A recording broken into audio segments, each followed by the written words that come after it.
உங்கள் ராசியின் அதிபதியான சுக்கிர பகவானின் தெய்வமான மகாலட்சுமி தாயாரை வழிபடுங்கள். சுக்கிரனுக்கு வெள்ளை மலைகள் சாற்றி வழிபடலாம். இது செல்வம், அன்பு மற்றும் நல்லிணக்கத்தை கூட்டும்.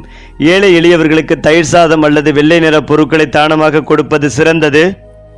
உங்கள் பேச்சிலும் செயலிலும் தைரியம் வெளிப்படும். இதன் காரணமாக பல காரியங்களை சாதிப்பீர்கள். பயணங்கள் மூலம் புதிய வாய்ப்புகள் அல்லது லாபகரமான விஷயங்கள் நடக்கும். மனதில் மகிழ்ச்சியும் திருப்தியும் நிலைத்திருக்கும். பெரியவர்களின் ஆலோசனைகள் உங்களுக்கு வழிகாட்டியாக இருக்கும். அதேபோல் உடல் ஆரோக்கியத்தில் சிறிய அக்கறை தேவைப்படலாம். குறிப்பாக உணவு விஷயங்களில் கட்டுப்பாடு அவசியம். சீரான உடற்பயிற்சி மற்றும் தியானம் செய்வது உங்களை மனதளவிலும் உடல் அளவிலும் புத்துணர்ச்சியுடன் வைத்திருக்கும். கண் சம்பந்தமான பிரச்சனைகள் வந்து நீங்க வாய்ப்புகள் உள்ளது. எனவே போதுமான அளவிற்கு தூங்க வேண்டியது அவசியம்.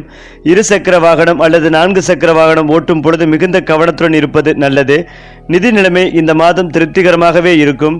எதிர்பாராத வகையில் பணவரவுக்கு வாய்ப்புகள் உள்ளது. முதலீடுகள் பற்றி ஆலோசிக்க இந்த மாதம் சாதகமாக இருக்கும். நிதானமாக முடிவுகளை எடுப்பது லாபம் தரும். கொடுத்த கடன்கள் மீண்டும் கைக்கு வந்து சேருவதற்கான வாய்ப்புகள் அதிகம். தேவையில்லாத செலவுகளை தவிர்ப்பதன் மூலம் சேமிப்புகள் உயரும். குடும்பத்தினரின் தேவைகளை பூர்த்தி செய்வதற்காக சில சுப செலவுகள் ஏற்படலாம். கல்வியில் மாணவர்களுக்கு இந்த மாதம் சிறப்பான முன்னேற்றம் காணப்படும். கல்வியில் ஆர்வம் அதிகரிக்கும். உயர்கல்வி பயிலும் மாணவர்கள் முயற்சிகளில் வெற்றி காண்பீர்கள். வெளிநாடு சென்று படிக்க முயற்சிப்பவர்களுக்கு சாதகமான செய்திகள் கிடைக்கலாம். போட்டித் தேர்வுகளுக்கு தயாராகும் மாணவர்கள் கடின உழைப்பின் மூலம் வெற்றிகளை பெறுவார்கள்.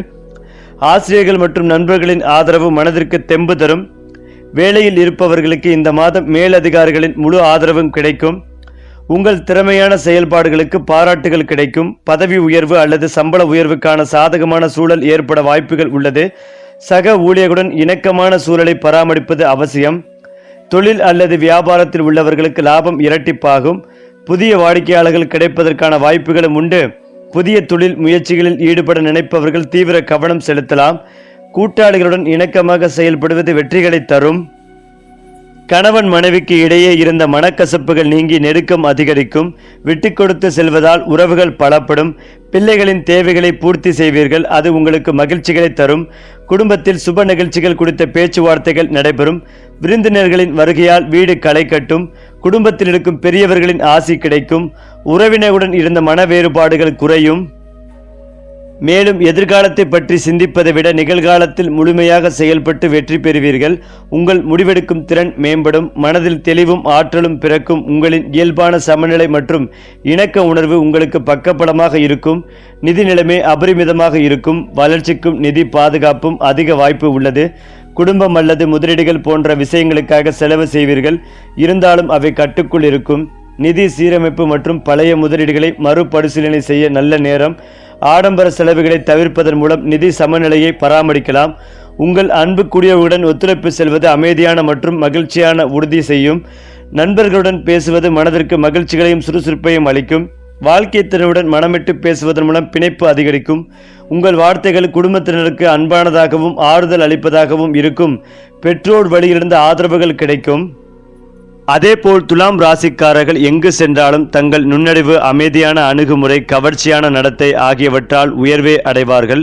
எதிர்காலத்தில் இவர்களுக்கு தொழிலில் முக்கியமான முன்னேற்றங்கள், மதிப்பும் பதவியும் கிடைக்கும் வாய்ப்புகள் அதிகம். இவர்களின் நிதிநிலை எப்போதும் சீராக இருக்கும். சில சமயங்களில் யோசிக்காமல் செலவு செய்யும் பழக்கம் இருந்தாலும் எதிர்காலத்தில் புத்திசாலித்தனமாக முதலீடு செய்தால் மிகுந்த செல்வந்தர்களாக மாறும் நிலை ஏற்படும். துலாம் ராசிக்காரர்களுக்கு அன்பு, நட்பு, உறவு ஆகியவை வாழ்க்கையின் முக்கிய அஸ்திபாரமாக இருக்கும். எதிர்காலத்தில் இவர்களுக்கு மகிழ்ச்சியான குடும்ப சூழல், அமைதியான வாழ்க்கை, அன்பு நிறைந்த உறவுகள் கிடைக்கப் போகிறது. இவர்களின் எதிர்கால காதல் வாழ்க்கை மிகவும் இனிமையானதாக இருக்கும். மனம் கவர்ந்த துணையை தேர்ந்தெடுத்து வாழ்க்கை முழுவதும் சமநிலையுடன் வாழ்வார்கள். திருமணத்திற்கு பிறகும் வாழ்க்கை நிலைமை மேலும் வளமாகும். துலாம் ராசிக்காரர்கள் பொதுவாகவே ஆரோக்கியமாக இருப்பார்கள். ஆனாலும் எதிர்காலத்தில் மன அழுத்தம் அல்லது சின்ன சின்ன நரம்பு சம்பந்தப்பட்ட பிரச்சனைகள் ஏற்படும் வாய்ப்புகள் உண்டு. யோகா, தியானம், நடைபயிற்சி இவர்களுக்கு பெரும் நன்மைகளை தரும். எதிர்காலத்தில் இவர்களின் உள்ளுணர்வு ஆழமாக வளரும். ஆன்மீக விஷயங்களில் ஈடுபட்டு மன அமைதி பெறுவார்கள். குறிப்பாக இவர்களின் நட்பு வட்டம் எப்போதும் பெரிதாக இருக்கும். அனைவராலும் நேசிக்கப்படும் மனிதர்களாக இருப்பார்கள். வாழ்க்கையின் எந்த கட்டத்திலும் தடைகள் வந்தாலும் தன்னம்பிக்கையுடன் மீண்டும் நிற்பார்கள். முதியவர் வயதில் கூட இவர்கள் சுற்றியிருப்பவர்களுக்கு ஒளி, ஆதரவு, அறிவுரையாக இருப்பார்கள். மொத்தத்தில் துலாம் ராசிக்காரர்களின் எதிர்காலம் வாழ்க்கை சமநிலையுடனும் அன்பும் செல்வமும் நிறைந்ததுமான அமைதியும் ஆனந்தமும் பொங்கும் ஒன்றாகவே இருக்கும். அதாவது 2025 அக்டோபரில் சனி பகவான் வக்ர இயக்கத்திலிருந்து நேர் இயக்கத்திற்கு மாறுவதால் பல தோஷங்கள் விலகுகின்றன. இந்த மாற்றத்தால் குறிப்பாக மகரம், கும்பம் மற்றும் துலாம் ராசியினருக்கு ஏழரை சனி, அஷ்டம சனி போன்ற பாதிப்புகள் நீங்கி ராஜயோகம் தொடங்கும். ஏனென்றால் நவக்கிரகங்களில் கர்மாக்காரனாக விளங்கும் சனி பகவான் தனது வெகு மெதுவான சஞ்சாரத்தால் அனைத்து ராசிகளின் வாழ்வில் ஆழமான தாக்கத்தை ஏற்படுத்துவார். இந்த ஆண்டு மார்ச் 29ஆம் தேதி கும்பராசியிலிருந்து மீன ராசிக்கு பெயர்ச்சி அடைந்த சனி ஏழரை சனி, அஷ்டம சனி, கண்டக சனி போன்ற தோஷங்களை சிலருக்கு ஏற்படுத்தினாலும் பலருக்கு பெரும் நிவாரணமாகவும் சுதந்திரமாகவும் அமைந்தார். இந்த பெயர்ச்சியின் தொடர்ச்சியாக அக்டோபர் மாதத்தில் சனி வக்ர இயக்கத்திலிருந்து மாறி இயக்கத்திற்கு திரும்புவதன் மூலம் பல்வேறு தோஷங்கள் விலகும் காலம் விளங்குகிறது. இது குறிப்பாக 3 ராசிக்காரர்களுக்கு ராஜயோகம் தரும் அதிர்ஷ்ட காலமாக அமைய உள்ளது. அவர்களுக்கு நகை, மனை, வீடு, நிலம் போன்ற செல்வங்கள் கைகூடும்.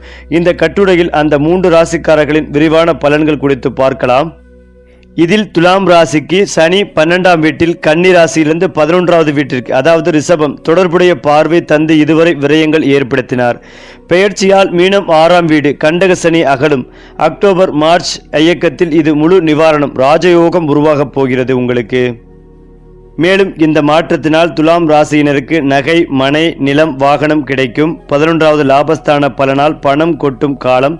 அக்டோபர் ஜனவரி முதலீடுகள் லாபம், தொழில்கள் தடைகள் விலகி புதிய தொழில், பதவி, குடும்பத்தில் சுப நிகழ்ச்சிகள், குடும்ப மனக்கசப்பு அகலும். இடப்பெயர்ச்சி, புதிய இடம் நிச்சயம். அக்டோபர் சிறப்பு, சனி மார்கி ஆன நாள் தொழில் மாற்றம் சாத்தியம், அதிர்ஷ்டம் அதிகரிக்கும். அதாவது அக்டோபர் 18 முதல் மிதுன ராசியிலிருந்து கடகத்திற்கு பெயர்ச்சியாகிறார் குரு பகவான். அதுவே அதிசார குரு பெயர்ச்சி எனப்படுகிறது. அப்போது குரு பகவான் சஞ்சாரப்படி மேசம், கடகம், துலாம், தனுசு, கும்பம் ஆகிய 5 ராசிக்காரர்கள் அவசியம் பரிகாரம் செய்து கொள்ள வேண்டும். குரு பகவானுக்கு ஏன் இந்த முக்கியத்துவம் என்றால் ஐஸ்வர்ய யோகம் தரும் குரு பகவான் எப்போதுமே நன்மைகளை செய்வார். எந்த கிரகம் வலுவிழந்தாலும் குரு மட்டும் வலுவிழக்க கூடாது என்பார்கள். நற்பலன்களை தருவதில் முதன்மையானவர் குரு பகவான். ஜாதகத்திலோ கோசார நிலையிலோ குரு பகவான் வலுவிழந்து போனால் கிடைக்க வேண்டிய நற்பயன்கள் கிடைக்காமல் போகும். அடுத்த குருப்பெயர்ச்சி வரை இது நடக்கும். ஆனால் இடையில் நடைபெறும் அதிசார குருப்பெயர்ச்சி சில நன்மைகளை உருவாக்கும் என்பார்கள்.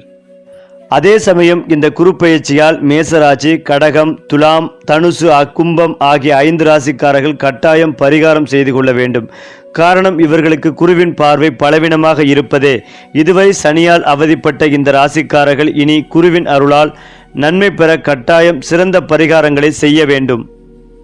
அந்த பரிகாரம் எப்படி என்றால் தேய்பிறை அஷ்டமியில் கால பைரவ பூஜை செய்து வழிபட்டால் சனியின் துன்பம் குறைந்து குருவின் கருணை கடாட்சம் பெருகும் என்பது நம்பிக்கை. நவக்கிரகங்களும் பைரவரின் அங்கங்களாக இருப்பதால் பைரவரை அவருக்குரிய தேய்பிறை அஷ்டமி நாளில் வழிபட நலன்கள் யாவும் கூடும் என்பதும் உறுதி. மேலும் 12 ராசிகள் 27 நட்சத்திரங்கள் யாவற்றுக்கும் பைரவரே அதிபதி என்பதால் ஒவ்வொருவரும் தங்களுடைய ராசி நட்சத்திரத்திற்கான பரிகாரம் செய்து கொள்ளாமல் பைரவருக்கு பூஜை செய்தாலே போதும். உங்களுக்கு மிகப்பெரிய அதிர்ஷ்டமும் ராஜ வாழ்க்கையும் காத்து கொண்டிருக்கிறது. அதேபோல் துலாம் ராசியினருக்கு புதுசாக யோகங்கள் உண்டாகும். பிரபலங்கள் அறிமுகமாவார்கள். எதிர்பார்த்த பணம் கைக்கு வந்து சேரும். பிள்ளைகள் மத்தியில் உங்கள் வார்த்தைக்கு மரியாதை கூடும். அலுவலகத்தில் பணி சுமை குறையும்.